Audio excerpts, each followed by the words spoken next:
Hey everybody, I'm Dave with Growing the Home Garden. Today I wanted to talk to you a little bit about what I am doing for my vegetable garden this year.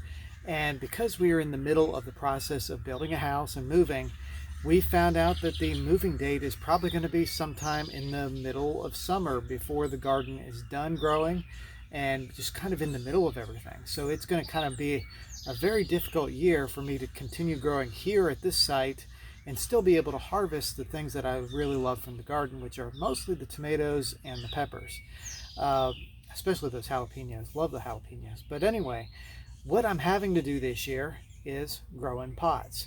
Now, I did this a long time ago where we used to live in an apartment out toward the Knoxville area. And on the back porch of our apartment, we had a ton of pots out there. We grew everything with cucumbers, radishes, we had tomato plants. We had all kinds of stuff on that back porch, even a lemon tree. But all kinds of stuff was grown back there in a very small area. And so what I'm going to do this year is kind of the same thing. We're going to have lots of area to grow on our 7 acres when we get there, but we're not going to be able to do it this year because we can't move in, we can't be there to take care of everything. So we're doing pots. And I've been collecting pots for years. These are just nursery landscaping pots that have been left over from different projects, or maybe people give them to me. So I'm using the largest pots that I can find to grow my tomato plants and my pepper plants. And the number one reason for that is the mobility issue. It allows me the opportunity to take these pots here and put them in the back of my truck, move them over to our new property, and still continue to harvest. Now there's going to be some complications with that because they're going to grow a lot bigger than you see them right here, right now. They're going to grow taller, wider, and they're going to have structures that they're going to need. The tomato plants are going to need trellising of some kind. So we've got all that to think about. But at least when they're in a pot like this, I'm not going to have to dig them up or leave them behind. Those are my two options. So let's talk about the advantages and disadvantages of growing in pots. Obviously, we already talked about one of them, mobility. So I can move this around, I can take it to different places, and if it's a sunny spot, or maybe there's a spot that's not as sunny as it needs to be, I can move the pot over to where it is. So I can kind of adjust its location as I need to. So that's one really good advantage. Another one is the soil itself. So check that out. You can control what you put in there. You can control. This is a mix of compost and some bark shavings. I've also added some fertilizer into the mix. And so you can control the quality of the soil much easier than as if you were to have a planting bed in the ground.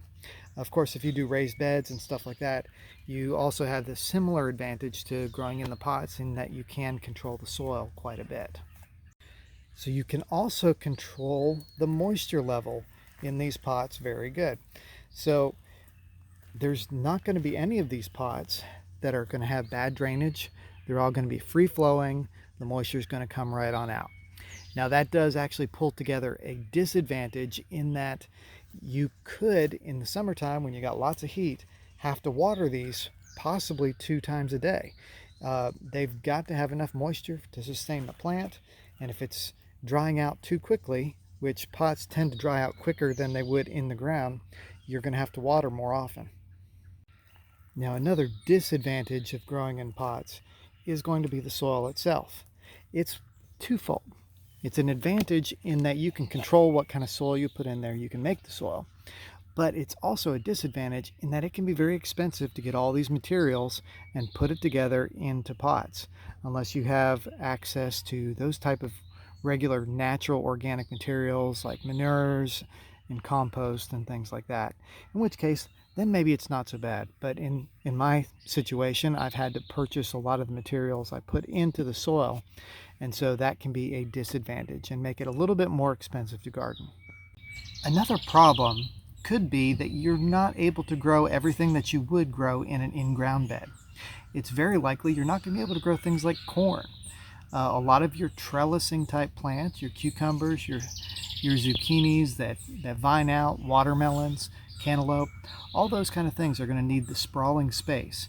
Now you could grow them vertically on some sort of trellis, and that may be one way to get around that, but you're going to have a limitation on the amount of space you have with that pot area.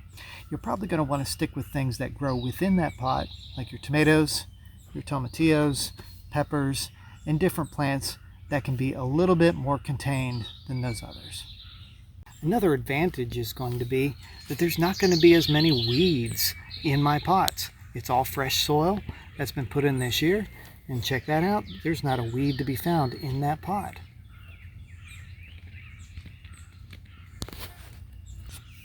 But that does not mean it's going to be weed free. Weeds will come in on the wind, the birds will drop them, so it's going to have some weeds pop up. It's just not going to be the kind of weed pressure that you would see if you were in a garden bed that had years and years of seeds underlaying, especially if you were doing tilling, in which case you're bringing up those seeds that have been under the ground and dormant for a while. Now, if you're growing in pots, one cool thing is if you've got a greenhouse or a shelter of some kind, you can bring the pots in the fall and put them inside that shelter and extend your growing season out for several weeks. So it gives you that advantage of extending your season by being able to pick up your pot and move it where you want to go. Now, one cool thing is when you have a large pot up here, I can underplant this with several different things. These are going to grow quick and they're going to start shading out the underside of the pot, which would be a perfect environment to put in some sort of plants underneath, like say cooler season crops, lettuce, spinach, kale, things like that can undergrow under the foliage of the tomato while they're sheltering it during the summer. And it also gives me the opportunity to move it around to adjust the location. So that's another advantage.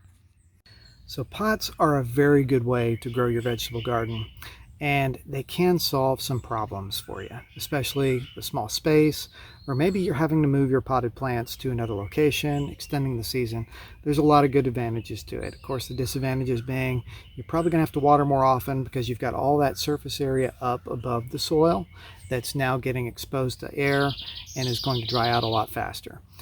So that's the big disadvantage to it. So I'm going to have to water a little more frequently, especially during the dry spells that we typically have sometime in June and July. It's been a pretty wet year so far, so maybe it'll continue that way, but we'll see.